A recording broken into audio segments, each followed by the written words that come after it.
Welcome to our Mobilizing Leadership production of Living Leadership. This series works from the premise that leadership is not a title, but a mindset.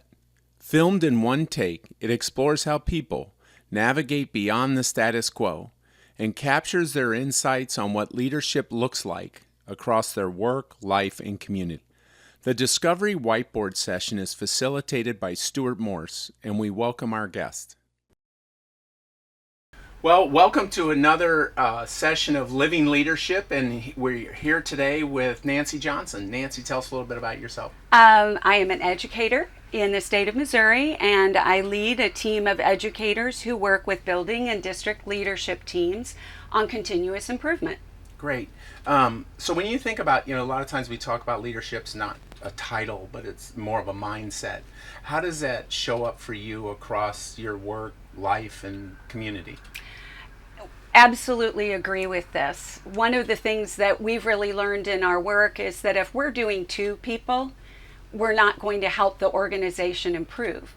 When we work with people and when we empower them to step into their voice, right, and to contribute their voice, meaning their ideas, right, to the organization, whether it's a building leadership team or a district leadership team, it improves the quality of the work. There's nothing for us without us, right? So we have to have voice in the work. And so sorry. No, that's all right. So I just wanted to make sure I was hearing what you're saying. So you were going to this, if it's about the title, then it narrows it to the person with the title. Right. But you're saying no. It's got to be, you said not to with us, and the voice of the whole? Correct. Okay. Correct. All right. And, it speaks to one of those big ideas around self-determination theory and how people are intrinsically motivated. Okay. This comes from Deci and Ryan. And they speak to competency, autonomy, and relatedness. Those are the three big areas. So self-determination, correct? Right. And what were the three? Competence. Did I spell that right? I think E? It's an E. Thank you. On a whiteboard. There you go. Autonomy. And what's the next? Autonomy. Okay. Yep. And relatedness. Relatedness. Yeah, tell me about those. So if I don't know what my job is and I don't know what I need to know to be able to be successful, I'm less likely to engage in the work, right? So I need to know what I need to be competent at. Right. And would that be then related to the whole, or just how someone has described? Great question. Is it what's right in front of them, or is it this bigger? It's got to be the whole, because it's also what's my role within the organization, and how does my role relate to organizational goals and how we're going to measure outcomes, right? Right. So those are huge. Right. And if I don't know ROLE, thank you. Sorry, there we go. I was just checking to see if you picked up there we on go. it. All right. That's going to be really important. And we've really figured out as we're working, our organization, we need to be clear about what's the role of everyone in the organization, what knowledge and skills do they need to have, and how do we help them be a better them so that when they're working with buildings or districts or with grade level teams, they can do a better job. So is the goal this a better them? I mean, or is it what's this? Is that each individual is? I guess it kind of goes to Maslow's self-actualization, or sure. is it that everybody is their best self? It's both, okay. Right? We know that if the organization is going to be healthy, we want people to be intrinsically motivated to work to support the outcome goals. Right. So they've got to have competence. They've got to know the boundaries. They've got to know what it is they need to know and do. Right. To be successful and to contribute to that bigger picture of what's the outcome we're working towards. Okay. Right? Their role, and then they've got to contribute, right? Right. Okay. Right. Then autonomy is really speaking to this whole issue of loose tight. How much of the framework do we have to be absolutely true to? And where are where are there areas where I as an individual have some space to contribute from my personal experience. The folks on my team are typically seasoned teachers, seasoned administrators, former superintendents, members of district leadership teams. Right. So they bring with them experience across all these lived experiences. absolutely, right. and the diversity of schools and districts in the state of Missouri. And we don't want to say you can't bring that into the work, but we also want people to be true to the evidence-based framework, which is a really important part Yes. of our work. So what I'm hearing you say is this is in this autonomy, agility within the bigger plan. So Yes. this idea agility, and also bringing this lived experience, right? Yep. And but it's gotta. So what you made me think of work we've had where all of a sudden you have a leader said, well, this is the way I've always done it. Mm-hmm. And even though new data has come about, or the context around Correct. the task has changed, Mm-hmm. you know, the whole, or the culture, all these dynamics have changed. Right, so right. bringing the old way may not be the right way. But what I'm hearing you say is, make sure if you're going to bring that lived experience, let's make sure we understand it in the current context. Absolutely. And then we have the agility to be able to make that adjust, Yes. both from the systems perspective, would it say, and also Right. you as the individual. Right. Because you could take that lived experience and tie something else that you're bringing to around individual creativity, and all of a sudden, Right. would it be fair to say you might have something new? New. COVID. Right? Right. It totally blew up how we did education in the United States for an extended period of time. And each district in the state of Missouri approached it differently based upon their context. And that's systems thinking, right? Yeah. And the work that my team is doing is all about systems change. Okay. So we've got to have, again, that loose tight of here's a framework of evidence-based components for you to implement either at the district level, at the building level, or at the classroom level to improve outcomes for students, not only at school, but in life. Right. And So you called it systems change? change, Okay. right? That's what we're about. And we are working to help the district or the school plan and then implement with fidelity, consistency, and across all students, tiered framework for behavioral support. So is this also so I'll go back to as leadership as a mindset. Mm-hmm. I'm also wondering, are you also trying to make this a mindset also? Yes. So yes, we are doing systematically, structurally these processes, but we're also wanting you to think. I mean, I hear this up in this that getting an individual to think like that is that also tied to It's it? really important because we've done this work for almost 20 years in the state of Missouri, and we did it primarily with buildings early on, and we focused primarily on school-wide settings, so classroom or hallways, cafeterias, playgrounds, arrival and dismissal, and we thought it would trickle into the classroom and that teachers would understand we need to make sure we're using evidence-based curriculum and that we're tied to the larger organization. And what we found was it's really hard for a building to sustain systematically change when there is as much turnover in the teachers and in the administrators. The system has to have the knowledge, correct, of that you can tap in, and that's that evidence-based. right, And then so the support of this is evidence-based. right, correct. And we have a framework for district level work, Okay. for building level work, and Right. classroom level work. And at the end of it, relatedness is the other key foundation. Yeah, but tell me about how all this fits in. Relatedness is a core need, and it's something that we know nationally. Our Surgeon General has declared that we have a national emergency, that we have a pandemic of loneliness. So when you say relatedness, are you talking about the power of your relationships and how you trust in those and how much you rely on them? Is that Absolutely. fair to say?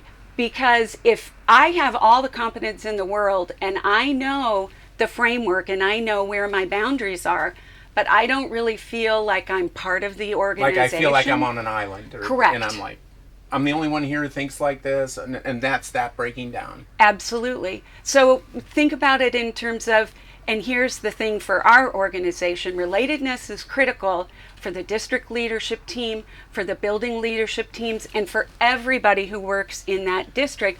But it's also important because at the end of the day, my outcome is improved student learning.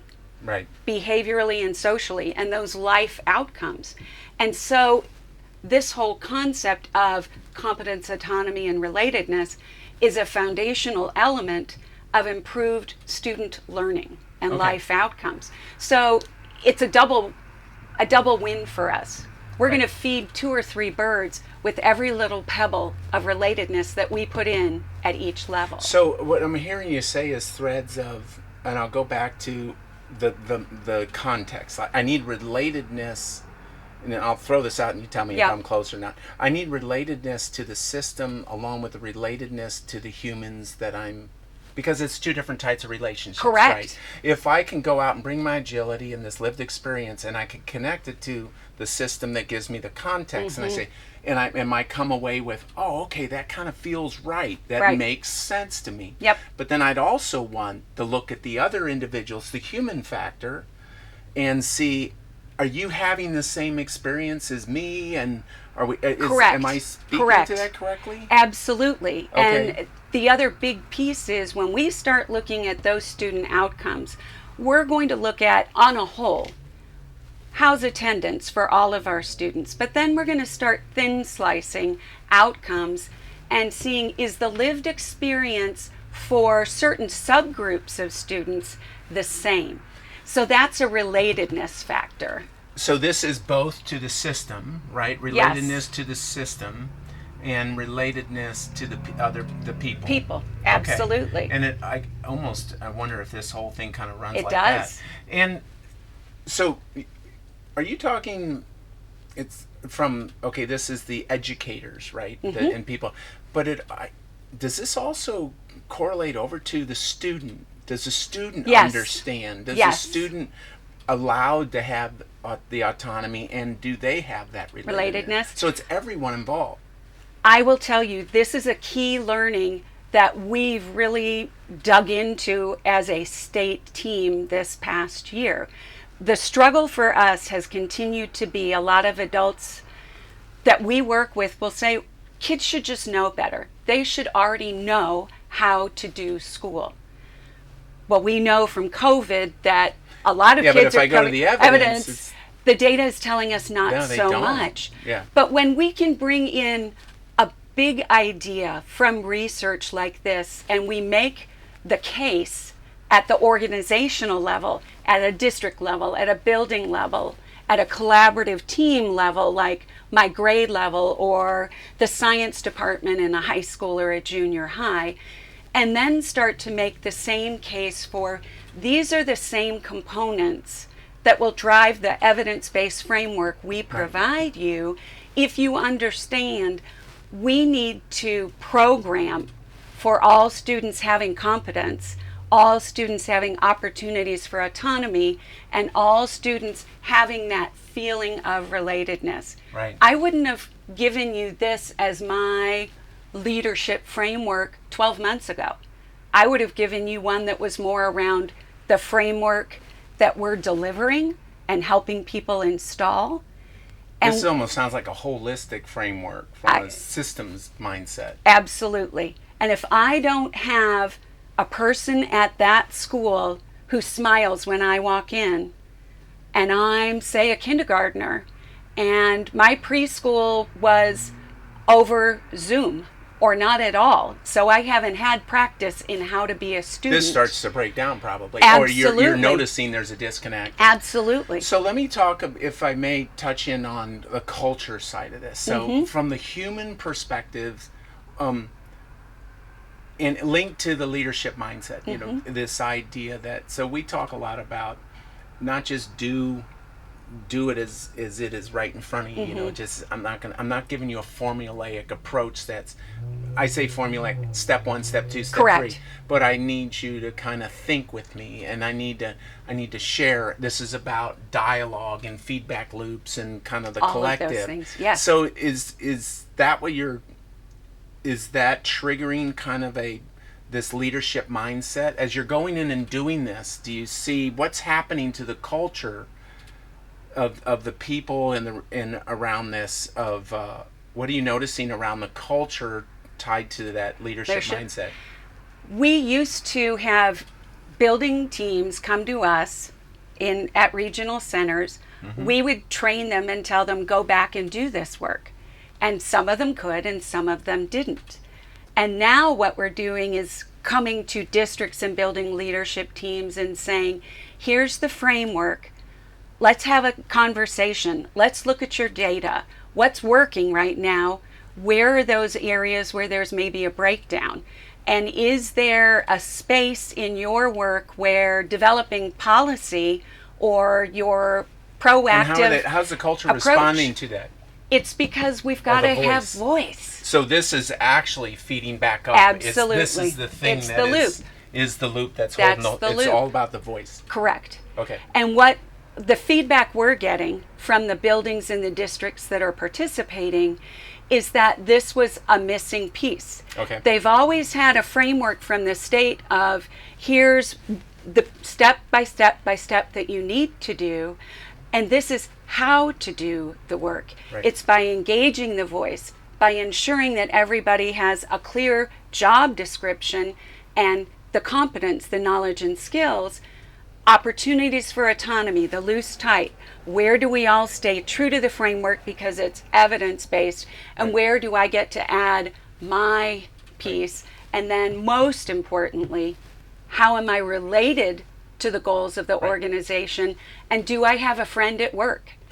Right. And so when you're moving through this, what are you watching in yourself from your own? So this is something that you said, I wouldn't have given you this answer 12 months ago. Right. So what are you watching in yourself? Because is there a fairly new? I mean, what for you as an individual trying to work with this? What are you noticing in yourself, and what are you watching within yourself? That's a great question. Thanks. I have an advanced degree in special ed with a focus in behavioral disorders, and I had studied this, but I hadn't really investigated this at this level. And so as a lived experience Correct. of your own to right in the middle of it. Absolutely. Okay. And it creates that opportunity as a professional, as an individual, to pause. And I've always, through my professional work, really thinking about what's the function of that person's behavior, or So that you're organization. So you're watching yourself and saying, take pause. Yes, absolutely. In the moment. Stay curious a little bit longer Right. and not fill every space with noise, but fill it with some silence so that I can be thoughtful in how I respond, but also to give the people I'm working with an opportunity to do their own thinking. Because when I come to the work as the expert, I come as the expert. I have the evidence-based Tell me what I framework. need to do. Right, You're which like, is what a lot of our pause. partners just tell us what to do. We just want to. But the point is, if you don't rumble with vulnerability, to quote Brene Brown, if your organization doesn't have those sometimes raw and vulnerable conversations, you're not going to do systems You need change. the arena. Yes. And we need everybody in the arena. Absolutely. Absolutely. Right. Because if the voice isn't there, we've got a problem. We're doing a great job, I think, of helping organizations do it more effectively or do it for the first time. The piece that we're still struggling with, and I think most organizations that work with the family unit and one of the individuals within, is how do we get the voice of the family when many family members did not have Right. a very positive experience themselves as a student. I heard the other day someone say, parents' norm their interaction with the building based on their experience as a learner. And if their experience didn't include, I call it CAR, because it helps me remember it, Right. competence, autonomy, and relatedness, they're not eager to walk through the door and shake a hand or to sit down across some kid-sized Well, you're almost desks. doing that with them, right? Yes, yes. And it almost, I wonder if, would it be fair to say that that sometimes you got to start at there. different places? Yeah, absolutely. Is there anything else that you would add to this that you think we're missing here? I think the big piece for me is that where's the data that tells us where we're at, where we need to go, and how we're going? is It's that part fed of into the there? evidence-based, yes, So we make sure we need to have data. data. Right. And that you also have to build in thoughtful cycles of data-based decision making so that we're great at making plans. We're terrible at implementing plans with fidelity, consistency, and with access So this, for all. yeah, we're talking leadership, but this clarity of intent. Are Yes. you doing it in a repeated, which creates a culture that of behaviors and routines. So does that come in here with the evidence based, or is it around systems change that you have to have this this consistency or Well, you can have things that are evidence-based, but is it rigorous evidence, and is it driven by this determination that we are about systems change? So you need determination here with that? Yes. With that? Okay. And I think it's really hard to work with a group of people who are working incredibly hard and saying, you're doing good work, but you have opportunities to improve the lived experience. Right. And after doing a presentation at a conference last week, and a building administrator said, we've got to do this with the adults. And the framework that my team delivers is all about changing the adults to change the environment, Right. to improve the outcome for kids. Right. So, which is all part of the system. absolutely. Right, right. And it comes back to where's my voice in how we developed our big goal, Right. how we're voicing how we're going to address the policy changes that we've said we need to make in order to improve the lived experience of everyone in the organization, and then to stick with it and to keep doing it and to collect the data, to go through those cycles and say, we said we were going to do it, but we didn't really do it. So And make sure that this is in a constant absolutely. conversation with Yep. each other. Yep. Well, Nanci, thank you very much for spending time. Thanks so much for having me. talking through this. Thank you so much. Thanks. All right.